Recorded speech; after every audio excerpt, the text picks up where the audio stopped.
Alright guys, d0ntblink 97 back here with another tank review. This time we're going to review the Jagdpanzer E-100. This is the tier 10 German tank destroyer that is the final evolution of the non-turreted German tank destroyer line. Now what you need to know about this tank is it's pretty slow. It has it's a very heavily armored tank. It has a very big gun, and it is definitely for the slower pace type of player. You won't be going anywhere that fast in this tank.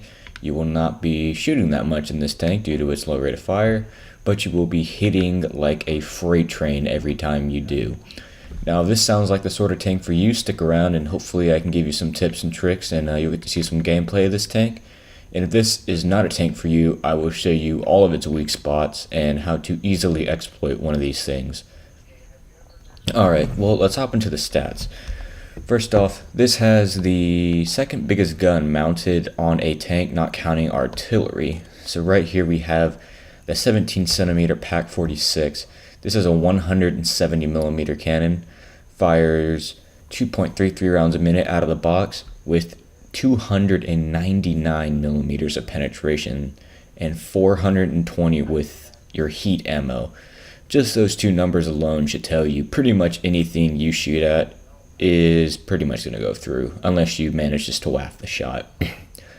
85mm of penetration with HE with the potential damage of 1400, and the HE is pretty usable in this tank. You know, you got to hold down I-7 on 200 or 300 health, pop one of these right on his turret, he's dead.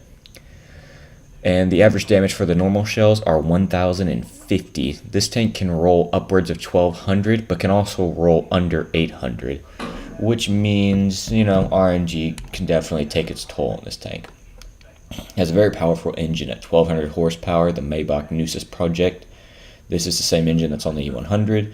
It's a very big engine because it's a very heavy tank. This tank weighs over 120 tons, and that would explain the low traverse speed of 20 degrees a second, so you do not want to let mediums or fast heavies get near you. If they get on your side, unless you're able to back up against a wall, you will quickly become their XP bucket.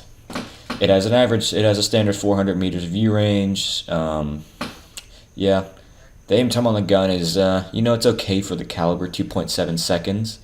You can obviously use gun lane drive, revert stabs to get that down a little bit, and the accuracy is very good at 0.34 for having such a big gun. Alright, now let's get into the armor profile of this tank. This is a very heavily armored tank, especially from the front. Looking at the armor stats here, we see that it has 200mm on the front plate, 120 on the sides, and 150mm at the rear. Now, this armor, while it does seem very good, because this is an E100 hull, obviously, the bottom plate is effectively 240mm thick with that sloping.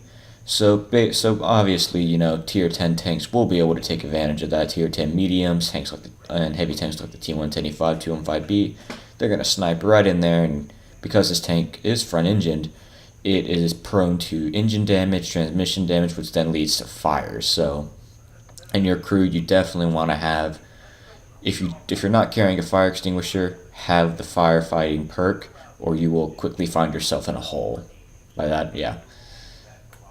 And another thing is, the frontal plate of this thing, like this frontal plate right here, that is basically impenetrable. It is effectively, I think, 380mm thick. The only way to pen one of these things in a frontal plate is to have an Object 268 firing premium fire at you and get lucky, or another Jaeger fire at you and get lucky. Now this superstructure with this sloping is effectively 300mm thick, and you're thinking, oh wow, this tank's basically a mobile bunker. And while that is true, however, there is premium rounds in this game, and 300mm is honestly not good enough for premium rounds at tier 10. The only tank that would struggle with this is the IS-7 that has 303mm of premium penetration. But if you look at your tier 10 medium tanks, they're rocking around 330mm of penetration on average. Tier 10 heavy tanks, T110E5 is rocking 340 if I'm not mistaken. d0ntblink 326. So, because this tank is so big and is such a threat, it has the same problem as the mouse in that it is a premium shot trap.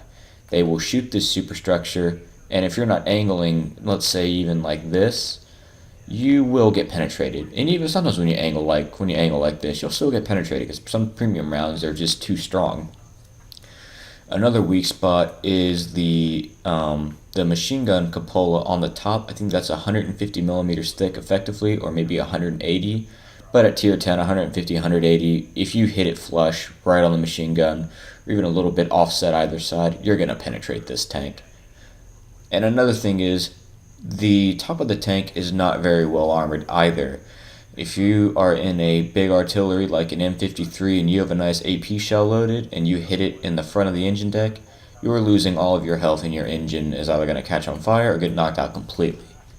I've had times in this tank where I have been knocked out for almost all of my health, and it is very aggravating. But all that being said, normal tank destroyer weaknesses: don't let them get on your side. You do not have a turret. Is a very big target on this side.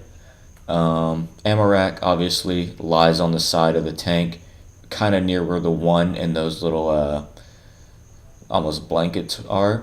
That's where the ammo rack is, or at least that's where I've noticed I've been getting shot at. The rear of the tank is 150 millimeters thick, and if you actually have somebody behind you, you can try to angle like this almost, and just try and troll a shot maybe. You know, you might bounce, who knows. Now for my equipment setup, this is what I am running on this tank. Obviously improved ventilation and large caliber tank gun rammer. On every tank destroyer you need these two items. You need a gun rammer and you need vents. Gun rammer to increase the rate of fire, vents to increase the rate of fire even more and help out with other crew skills. And I choose enhanced gun lane drive because it just reduces the aiming time, which is a little bit of a problem in this tank, but it is expected because it's such a large caliber gun. And for supplies, if you want to, you can run this with chocolate or premium consumables. I don't run it with any of that. I just don't want to spend the money on it. I run 5 heat shells because I rarely find myself using these. They're just so ludicrously powerful that if I really... I only use these in very, very clutch situations where I need to make that penetrating shot. Carry 15 AP and 4 high explosives. So we have 24 rounds here, which is a lot for a tank of this caliber. And because your reload with my setup is about 23 seconds, you're still not going to be firing that often, so you never get to use, all 15 of these rounds. And if you do, you either just kept shooting and you hit every target, you've done a lot of damage, or you missed a lot. Alright guys, well, that is the garage view and tour of the Jagdpanzer E-100. Now let's get stuck into some gameplay. Alright guys, jumping into some gameplay here on Siegfried Line. I'm going to be showing you the raw power of the Jaegeru and how its armor can be effective and the weaknesses that can sometimes plague this tank. Now initially we see we're in a pretty good matchup. Some tier 9s, 1 or 2 tier 8s, obviously some tier 10s. I'm not too worried honestly, but I did notice they had 2 M53 artilleries. And the M53 in any artillery is a real threat to this tank as it is such a big target. Like I said, it has that shot trap effect that tanks like the mouse have. Everybody wants to shoot it, everybody wants a piece of the HP. And also because you're a massive threat, because unlike a mouse, your gun is very, very dangerous. Now obviously, as I said, it is a little slow, so it's going to take us a little while to get into position here. This is a much slower paced tank than something like the Object 268. Object 268 is much faster and much more stealthy than this tank, but it really can't take a beating as well as this thing can. So on Siegfried Line, this isn't an ideal map for this tank, obviously, because it's a very town-based map, and this tank is pretty big and does not fit well on city streets. It is very easily overplayed. So what we're going to do here is we're going to try to stick on the outskirts of the town, sniping into the town when we need to and trying to assist our team. Now in game chat I'm communicating with other people, letting them know what I'm doing. And also one of my friends, Chinty, was just happened to be in the game. We always run into each other, so. So you see we're waiting here for the shot. We see that the Conqueror is being a little aggressive here. Now will he take the bait to come out and try and shoot one of our teammates? Yes, he did, and he just got decimated by our 170mm gun. We took off about 40% of that tier 9 heavy's health, and that's what you can expect to do about 5 times out of 10, maybe 6 times out of 10 in this tank. And it's a very satisfying feeling. Now, right now we're in a great spot. I am spotted, but, I'm not worried. We're in a great spot. We're hull down. Nothing's really going to penetrate us. So let's just keep working it. We shoot a 257 in the side of his turret, right through that gap.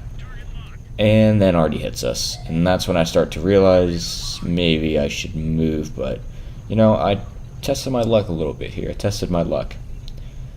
So we keep moving around. We knocked out about half that T-57's health, and now we're looking for a shot on the enemy Jagdpanzer, who looks to be backing up, and we just sneak one in, hitting him for kind of a low roll there, but we knocked out at least 35 to 40% of his health, and that's what you can do in this tank, even to other tier 10s. You can knock out massive chunks of health, and do it pretty reliably. But then again, like I said, the shot trap effect, Artie's on us again. And these two Arties, I will say, were very well coordinated. They were not in a platoon, but they must have been communicating in chat or using the radio commands very well, because they were focusing down me very well. They were focusing down my teammates very well. They really never shot at separate targets. They always targeted the same person.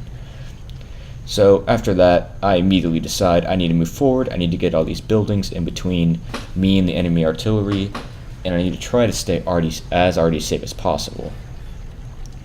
But I'm still gonna use that same little crack that honestly I just noticed in this tank. And because this tank's very tall, it can use terrain like this and pieces of the map like this.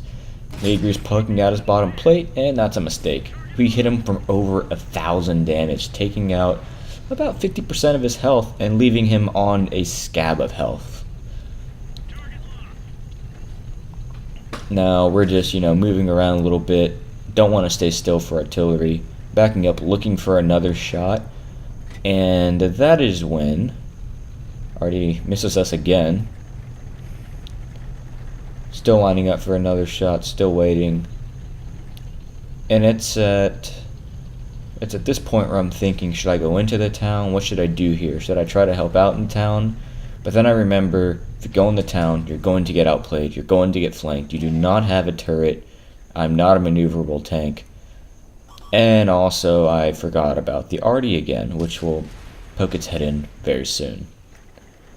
There was an E4 down this alleyway which I'm trying to trick a shot out of, but the artillery took the bait and did me some damage, and the E4 shoots my track and doesn't harm me. Another thing I have to say is this thing's gun arc, meaning the ability to move the gun right and left, isn't all that strong. It's decent, it's okay, it's not too big of a problem, but there is those situations where you really do wish you had a little bit more traverse. Now we're coming back to that same spot, we're fully loaded, and this is where a unsuspecting T-110E4 walks straight into our gun, and we make him pay for it. Just that raw alpha of this tank means any tier 10 TD pretty much that's under half health or at half health is in grave danger of getting one hit by us, because we roll for 1,050 on average. That is an average roll in this tank, which is very hefty. Now we need this E-75 is coming to flank us, put one into him, angle our tank. Now this E-75 was platooned with a friend, and I was wondering where that friend was. Looking behind me, make sure I'm not getting flanked, and I look in front of me, and I realize, oh, wait, there's his friend. And this is pretty much where my match ends, unfortunately. As I said, it's very easy to get outplayed in this tank. But we tried to go out without a fight, but we hit his gun mantlet on accident, and he kills us.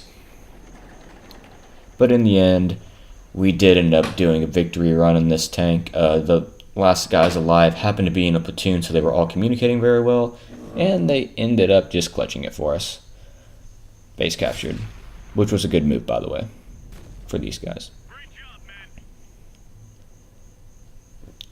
A win's a win, and I'll take it, especially considering we did some hefty damage in that game. Finishing with 60k profit, 3700 XP. Got the high caliber medal, which is really what we're looking for. And we did over 5,000 damage, which is pretty damn hefty. And that was only with a couple of shots of damage, you know, we weren't rapid firing the gun or anything. Taking our time, as you do in this tank. And we nearly 2-hit the enemy Jaegeru. If we would have, we rolled about average on him in total. So, did some good damage to him. Alright, now moving into another game on Highway.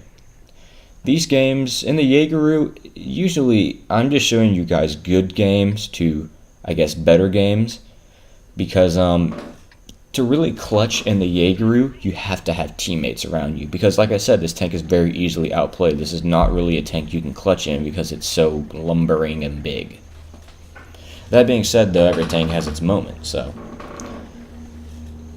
definitely not discrediting the Jaegeru, as it is one of my favorite tier 10s, despite being a little underwhelming compared to some other tier 10 TDs like the Waffle.